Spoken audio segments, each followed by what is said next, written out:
तो भाई, चुनाव आयोग ने देश में अब तक का सबसे बड़ा और शायद सबसे जरूरी अभियान शुरू कर दिया है। ये एक ऐसा अभियान है जिसका असर करोड़ों लोगों पर सीधा सीधा पड़ने वाला है। जी हाँ, 51 करोड़ ये सिर्फ एक नंबर नहीं है, ये उन वोटर्स की तादाद है जिनका नाम और जिनकी पहचान एक बहुत बड़ी जांच प्रक्रिया से गुजरने वाली है। और यहीं पर सबसे बड़ा सवाल खड़ा होता है कि किसी भी नागरिक का नाम इस वोटर लिस्ट में आखिर कितना सुरक्षित है। चलिए इस पूरे मामले को ठीक से समझते हैं और इसी सवाल का जवाब ढूंढते हैं। तो आखिर ये 51 करोड़ वोटर्स का मामला है क्या, और ये एसआईआर ये क्या भला है? देखिए, एसआईआर का पूरा मतलब है स्पेशल इंटेंसिव रिवीजन। चुनाव आयोग का कहना है कि ये घर घर जाकर वोटर लिस्ट को वेरीफाई करने का एक बहुत बड़ा अभियान है। इसका मकसद क्या है?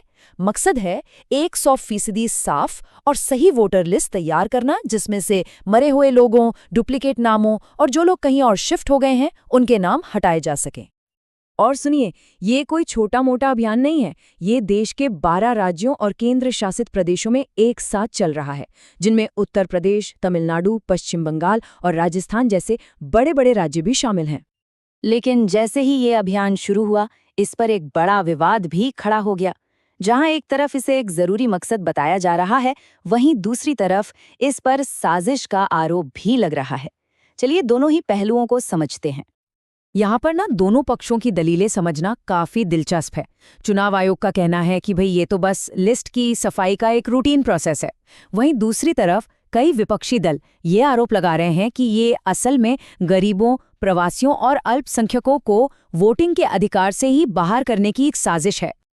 अच्छा, इन आरोपों के जवाब में चुनाव आयोग ने बिल्कुल साफ कहा है कि ये जो पूरी प्रक्रिया है ये एकदम पारदर्शी होगी और किसी भी सही वोटर का नाम जानबूझकर नहीं हटेगा। तो इस पूरी बहस से हटकर अब सबसे जरूरी हिस्से पर आते हैं। इस पूरी प्रक्रिया में अपना नाम सुरक्षित रखने के लिए आखिर करना क्या होगा? देखिए, प्रोसेस को काफी सीधा रखा गया है। सबसे पहले तो इलाके का बूथ लेवल ऑफिसर, जिसे हम बीएलओ कहते हैं, वो घर पर एक फॉर्म लेकर आएगा। इसके बाद 2002 से 2005 के बीच की पुरानी वोटर लिस्ट में अपना या परिवार के किसी सदस्य का नाम ऑनलाइन खोजना होगा। अगर नाम मिल जाता है तब तो काम बहुत आसान है, बस उसकी डिटेल फॉर्म में भर देनी है। लेकिन अगर नाम नहीं मिलता तब कुछ डॉक्यूमेंट्स देने पड़ेंगे। और अच्छी बात यह है कि यह सारा काम घर बैठे भी किया जा सकता है। चुनाव आयोग की वेबसाइट voters.eci.gov.in पर जाकर या फिर वोटर्स हेल्पलाइन ऐप के जरिए पुरानी लिस्ट में नाम भी ढूंढ सकते हैं और ऑनलाइन फॉर्म भी भर सकते हैं। अब सवाल ये उठता है कि अगर मान लीजिए पुरानी लिस्ट में नाम नहीं मिला तो फिर कौन कौन से डॉक्यूमेंट्स की जरूरत पड़ेगी? अगर ईआरओ यानी इलेक्टोरल रजिस्ट्रेशन ऑफिसर की तरफ से कोई नोटिस आता है तो घबराने की कोई बात नहीं है। बर्थ सर्टिफिकेट, फोटो वाली बैंक पासबुक, 10वीं की मार्कशीट, पासपोर्ट या पैन कार्ड, ऐसे कई डॉक्यूमेंट्स हैं जिनमें से कोई भी एक दिखाया जा सकता है।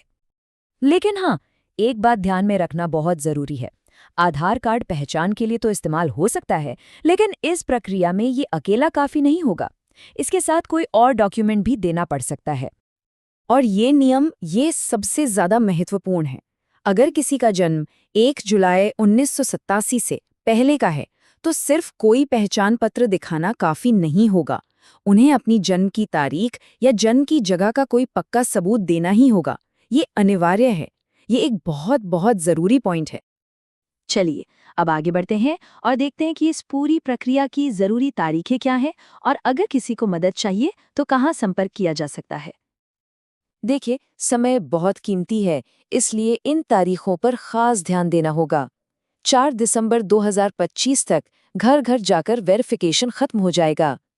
9 दिसंबर को एक ड्राफ्ट लिस्ट आएगी और अगर किसी का नाम उसमें नहीं है तो 8 जनवरी 2026 तक दावा या आपत्ति दर्ज कराई जा सकती है और फिर फाइनल लिस्ट 7 फरवरी 2026 को जारी होगी। किसी भी तरह की जानकारी चाहिए हो या कोई परेशानी हो तो चुनाव आयोग का एक हेल्पलाइन नंबर है 1950। बस अपने एरिया का एसटीडी कोड लगाकर इस नंबर पे कॉल करना है। इसके अलावा भी रास्ते हैं। वोटर्स हेल्पलाइन ऐप में book a call with BLO का एक फीचर है, उसका इस्तेमाल कर सकते हैं, या फिर सीधे अपने स्थानीय सीओ या बीएलओ से भी संपर्क किया जा सकता है। मतलब मदद के लिए कई रास्ते खुले हैं।